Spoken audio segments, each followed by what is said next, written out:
Hello everyone from wherever you are tuned in from around the world. You are tuning into the Vuyo show right here on VN, where I get to sit down with some of my favorite people from around the world, including inspiring leaders, celebrated stars, and of course those with exciting and interesting stories to share with you. Like our guest today, she of course is an internationally award-winning broadcaster, seasoned in her own right. She joins us in studio today to chat radio and all things, broadcasting and more of that.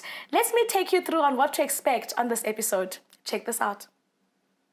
So take us through Andy Maqondwana, the child. Were you the child with the roll on the mirror, practicing? I was that child that was always ready to explore, ask questions. I had a mouth. Respectfully, but I'll ask you questions. You understand? I will question your parenting skills respectfully. Being a middle child really has shaped my personality simply because I always want to be seen, I always want to be heard. And I remember late at night, I'd be listening because my sister would fall asleep and then the radio's still on. Yeah. And I would just literally feel at home. And I thought it was because of the music, but it was actually because of the medium that is radio. Yes. Yeah. Yes, you can plan and you can whatever. But once that mic is on, it's you, the radio gods, and the people. That is it. Yeah. She is a seasoned broadcaster in the national broadcasting platforms from all around the country. You know her. You listen to her on your cars, at home, when you're getting ready for your exams. Listen, you know exactly who this is. The one and only internationally award-winning. You better run my CV. I'm ready. Ladies and gents, Andy Maqondwana. You have the best name to say. I think is it because I'm Xhosa or what I is think it? it is, but also I think it's a marvel anytime somebody hears it and they're like, wait, Yes. what was that? Yes. Say that again. Andy Maqondwana. You understand? And I'm also ready to say it, so I'm like, man. say my name, say my name. Thank you for having me. Thank you for coming on the show. I want our audiences at home to, after watching this, to go back and listen to you on your radio show and hear you say your name. Because there's a way in which you say I mean, there's different variations. There's a lot of variations. But yes, let's punt the show, please. Yes, yes. Yeah. Oh man, thank you for coming on the show, Andy. I mean, we've had some sessions where we've had conversations, Definitely. but never in this capacity, right? Ever. We've actually never met face to face, which is quite funny. It's so hard to grasp that because we talk so much. You know, we had the award ceremony. We've engaged with each other in so many times, but now it doesn't even feel like we're meeting for the first time. Right? It's like it's a catch up. How you been? You understand? That's how when I got your email, I was like, yeah, it's for you. Of course. It's time. Of course. Yes. You've got my diary any day. Yeah. Oh, Andy. But, you know, from our encounter from the VN Global Awards, which you're going to be touching base on today, because that's an international stamp on your CV as a seasoned broadcaster. And I'm going to keep saying that throughout this interview today, because that is who you are. But I like taking my guests all the way back, because what happens all the way back is it shapes our understanding of the now. 100%. Do you know what I mean? Yeah. So take us through Andy Maqondwana, the child. Were you the child with the roll on the mirror, practicing, doing? I don't think my parents were prepared for a child like me. And it's funny because when I was older, my dad told me a story about how my mother literally went into the room and she sat my dad down and she was like, what is it with this child? What is it? Like, I don't understand her. Which I think is my childhood just because I was that child that was always ready to explore, ask questions. I had a mouth. Respectfully, but I'll ask you questions. You understand? I will question your parenting skills respectfully. But, you know, I'm that middle child. And I think being a middle child really has shaped my personality simply because I always want to be seen. I always want to be heard. And most of the time, as middle children, we don't feel like we are heard or seen, you know. So I always felt like I needed to fight for my voice, fight for my place. And also trying to navigate so many situations because I'm the balance between the oldest and youngest. I'm trying to keep the family together in my mind. In my mind, you know. So I come all the way from the Eastern Cape, small village from there, and then moved into East London, which is where I went to school. And yeah, I was a really bright child. I was very bright. I was good in academics. I was good in sport. I was good in culture. Anything that I involved myself in, I made sure I was good at it. And if I wasn't good in it, I'm out because I'm not trying to be number 5. I'm trying to be number 1 or 2 at best, you know. Yes. And then I went on to study in Stellenbosch, also a small town again. I think I like small towns just because I can control what's happening, you know. And then I went to go study, and then that's where I fell in love with radio. I mean, you know, that journey, of course, we are now in Johannesburg, but Stellenbosch being in Cape Town, so in itself, from there to here is another story that we're going to get to unpack. But I want us to go back to being that middle child, right? And having to really fight for your voice, as you had said. When did, in that happening, did you discover your natural voice, your speaking voice, and saying yes to utilizing it? That's an interesting one, actually.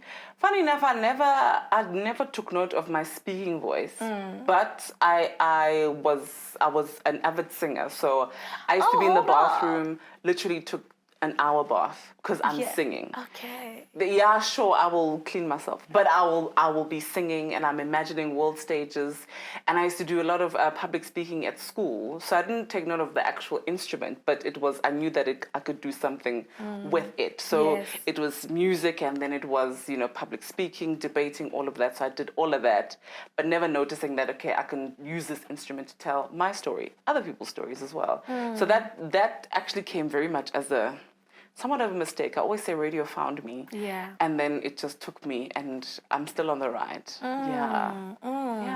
And, you know, as you're speaking, I'm even asking myself now, and wondering, for you having to have been kind of raised in the Eastern Cape, in parts of the country that something about broadcasting.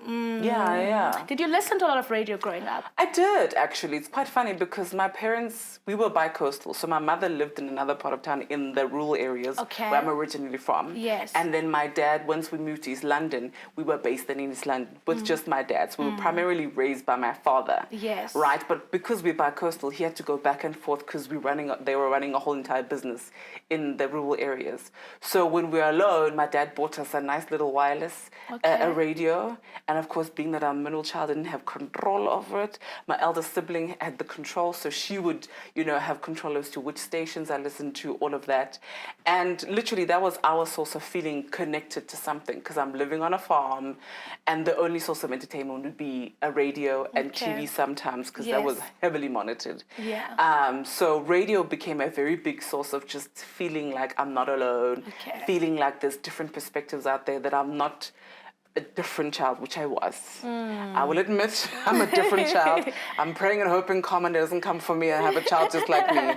But definitely, I knew that I was different, and I knew that I needed to find a space where I felt like the differentness was okay. And radio helped me find, I think as a listener, I enjoyed that space as a listener. And I remember late at night, I'd be listening because my sister would fall asleep and then the radio's still on. And I would just literally feel at home. And I thought it was because of the music, but it was actually because of the medium that is radio. Yes. Yeah. And people get to experience that now through what you do. Right. Right. Now they get to share that story, that when I listen to, I don't feel alone when I listen to Andy. And I really did feel, honestly, truly alone. Middle child, nobody understands you. And it gave me that feeling of, okay, it's okay. We're going to figure it out one day. You know, the years go by and you won't be like this. And I was like, you better be saying the truth, lady, on the radio, because I'm living the ghetto. But yeah, definitely. And you mentioned earlier on that you were really an overachiever, as one would say. And apart from being a different child because you're the middle child, but also you're a different child if you're an overachiever, if everything you touch becomes gold. Navigating that and how society, you know, your peers get to experience you, you know, how did that navigation come around? That's quite interesting, because I think for me, in my mind, my strategy to be seen and heard was to be the best. So nobody sees you if you're not number one. So therefore you must work as hard as possible, you know, because I was trying to find what my thing is. So if it's academics, let me go at it 100%. Let me see how far I can go if I put my everything into it. And when I put my everything into it, it's kind of crazy. The process is not pretty to look at. So for me, that was my way of trying to figure out what's my thing. And my parents were really great in terms of encouraging that and really building that muscle, that girl, this is the thing, like run with it. With even sports and I wouldn't say culture, but like extramural things. Yeah. I also wanted to figure out, is it my thing? You know? And sometimes when you don't have a voice, you don't know what it is that's your thing. So you just take everything and you see, but you take external validation as the thing, you know? Unfortunately, I had too many external validations. So I was like, I'm going to just do everything then and see what happens. And I think I only really found my voice and my niche when I got a little bit older. And I think even till this day, I'm still trying to find what it is that I'm trying to do. Yeah. And university, as you said, had played a very big role in shaping the beginning stages of your broadcasting career, right? And laying the foundation. But you didn't go to Stellenbosch to go study broadcasting. Immediately, no. What?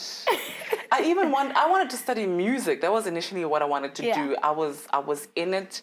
I mean, I come from a musical home. My dad taught us how to sing. Like, it was a full-on choir situation at home. So for me, the natural thing was I wanted to do music and, you know, see where I could go with it. Yeah. And my parents were like, no, babes, we've seen your subjects and your marks.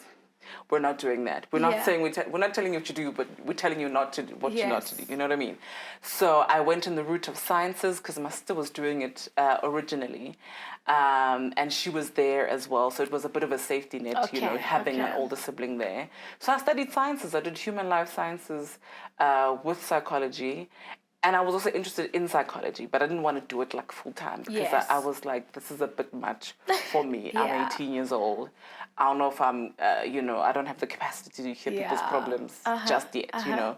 So I did sciences just because I was good, math, sciences, all of that, with psychology. Moved on to do honors, moved on to do masters, didn't complete it. And I think that's when the aha moment happened that psychology is not going to happen for me. Just because, like, I'm so wired to think of what other people are feeling and to tune into other people and not myself. Yes. And if I were to carry on with the psychology journey, that was going to be my life and my career. And that was going to be my life, you know, just everywhere. I just needed to tune into myself, you know, and to train myself to actually want what I want and to be selfish and to actually be heard, you know, because it gets to be a very selfless kind of journey. And I don't know at that point if I was ready to really fully commit to that. So I decided to just leave the psychology side of life and, you know, run with what's running, which was radio at that point. And and I think it took off very quickly. Eh? Yeah. You know, someone once said to me that there's something about when you kind of found your purpose and you that first experience of you doing it, it's like a drug.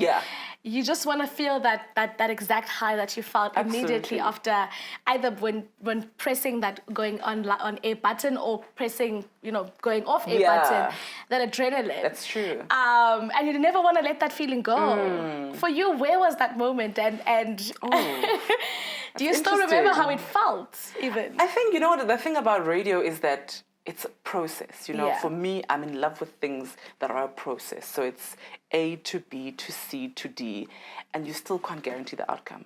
That's what I love about radio. It's in the moment. It's you know what I mean? And every single opportunity, every single link is an opportunity for you to try again, right?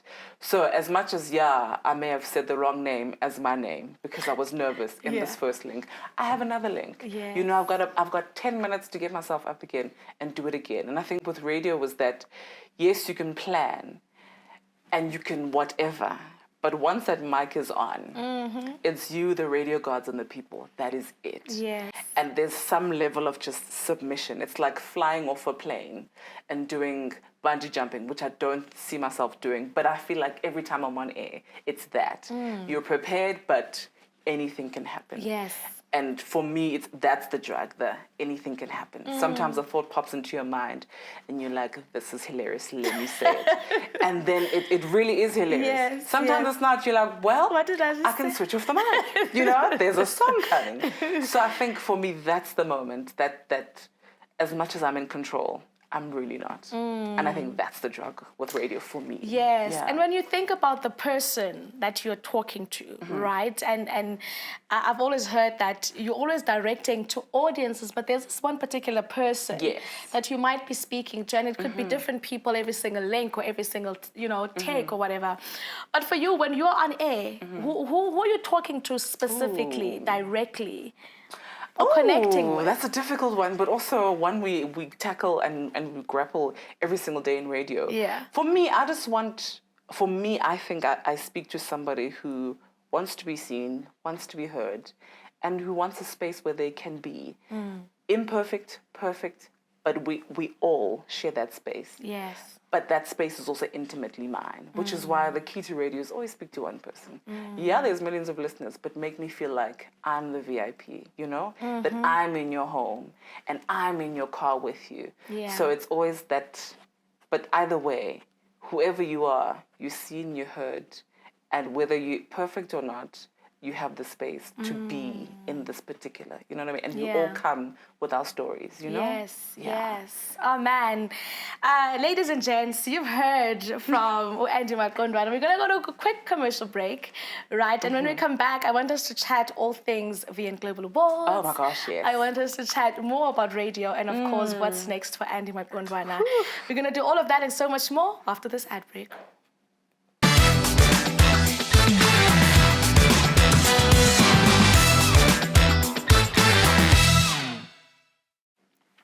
Of course, she is on your airwaves and she gets to mesmerize you with her voice. Now you're going to see her. It's so interesting with radio on air, personalities. We connect with them, we feel like we know them. Yeah. But we don't get to see them often. That's true. I mean, a lot of people who meet me in person are like, okay. But I think the beautiful thing is that because I don't put on a voice, they're like, yes the voice matches, which means I can take all of this in. You know what I mean? Yes, and I enjoy that. And for someone who has listened to you and wants to listen to you, someone in studio today was like, I want to listen to this radio show. Yeah. I like that. Where do they go? What is the show? Where can we experience all of this? Listen to all of this. Okay. Well, you can listen to me on Kaya 959. I'm on from 12 to 3, and the show is called Feel Good, because really that's our mission, to make you feel good in this ghetto mess that is Earth that we are on. Okay. I'm just here to bring just some lightness and just to make you feel that, hey, yes, it's suffering that we are going through, but you also deserve to feel good. Yeah. And you're making us feel good today. Listen. Thank you. And what else felt good was seeing you win the VN Global Awards for Radio DJ of the Year. Oh, my goodness. At the 2021 edition of the awards taking place in Cape Town. Winning an award. And where were you when you found out? Where was I? I'm trying to think. I actually just finished a radio show. Yeah. And then one of the hosts actually sent me a picture because she received the award for me. And she took a picture of the award and sent it to me. Without telling you won. She said, I'm like, girl, what does this mean? Like, I need you to follow up. Yes. And as I'm seeing typing, I'm like, you better be saying what I think you're saying. And then I went straight home to my sister, video called my mother. We were screaming because we had threatened people to vote. So for me, it was such a great alignment, simply because that year I'd spoken so many things into existence, one being international gig, and, Netflix happened, and then this happened. I'm like, okay, this is happening for me. And also because I think for me, because I'm so drawn to process, right? And doing the work and getting things done. I hardly ever, come up and come for air and to see, oh my gosh, you've done really great work, and to get that recognition, especially on an international platform, for me was like, this is insane. Yeah. And the things that happened afterwards, I was like, whoa, but whoa, Yes. So it was a lot of great pat on the shoulder that, okay, the work wasn't for nothing, So, and what was beautiful about that experience is that the audiences were rallying behind you, voting for you, right? And that in itself gets to just be testament of how people love and appreciate what you do. Absolutely. And I'm glad that it had that effect on your career. I remember someone sending me, I don't know if it was an inbox or a message.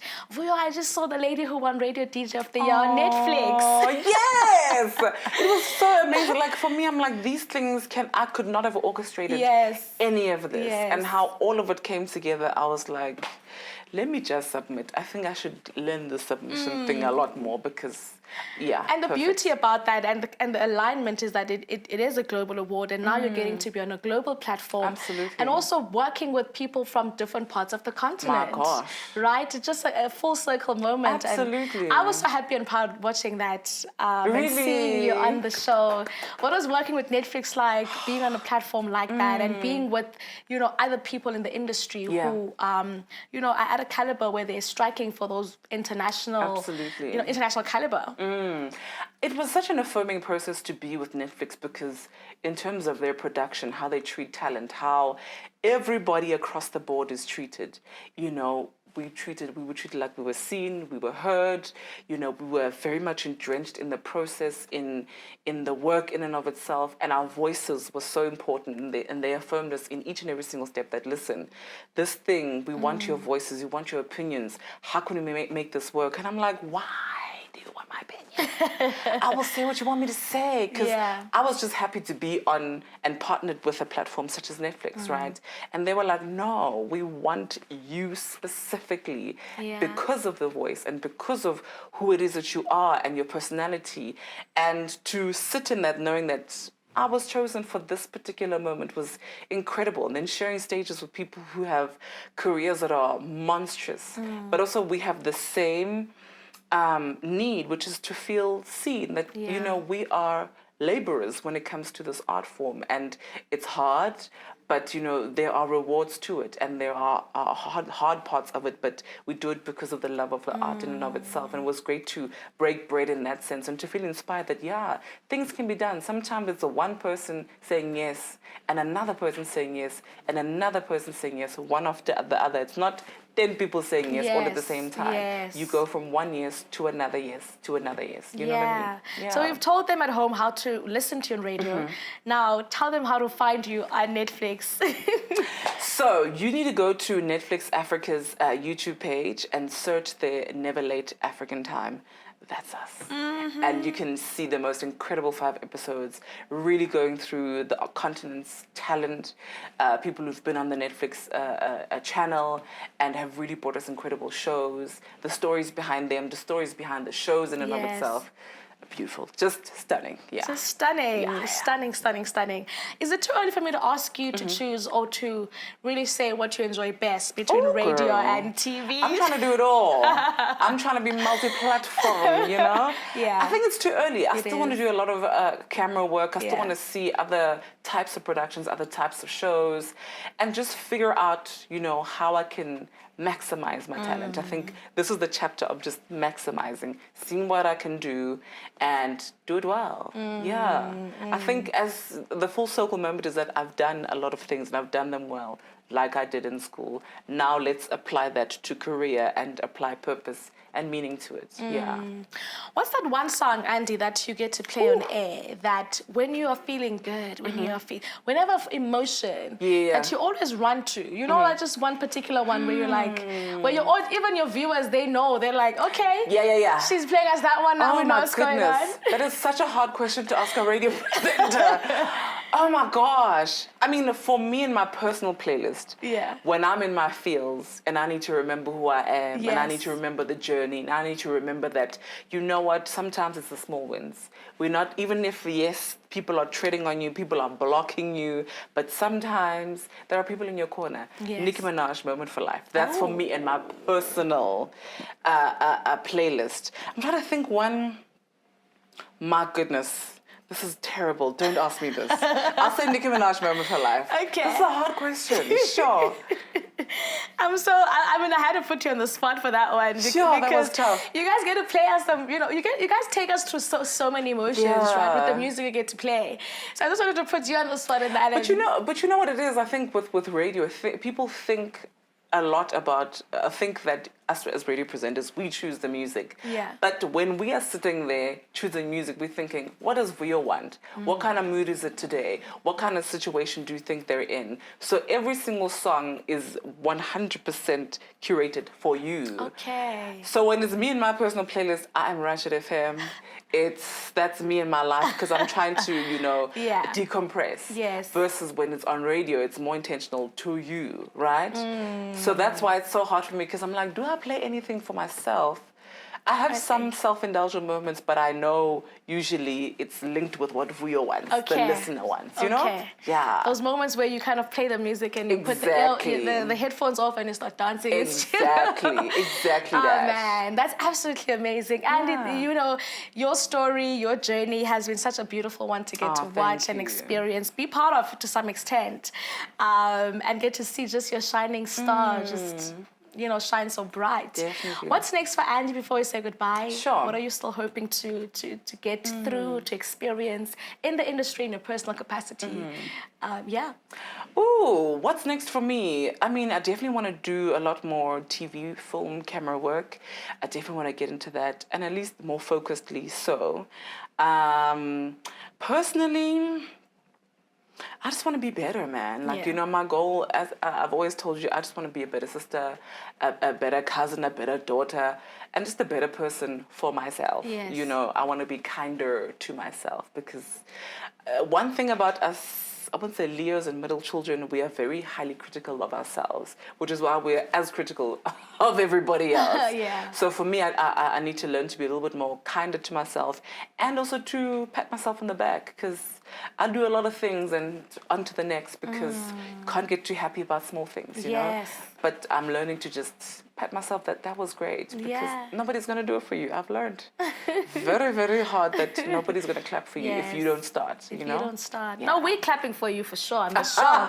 We're clapping for you 100%. Thank you. I enjoy it. And I'll accept. Thank you for saying yes to your gift. Thank you for saying yes to your purpose because you get to help feed us, help get us in the mood, help our days go by. Yeah. Because sometimes they can be hard. But having to tune in to Andy Maqondwana on KFM. That's a whole ad. Enables us to get our day go by. So thank you for that.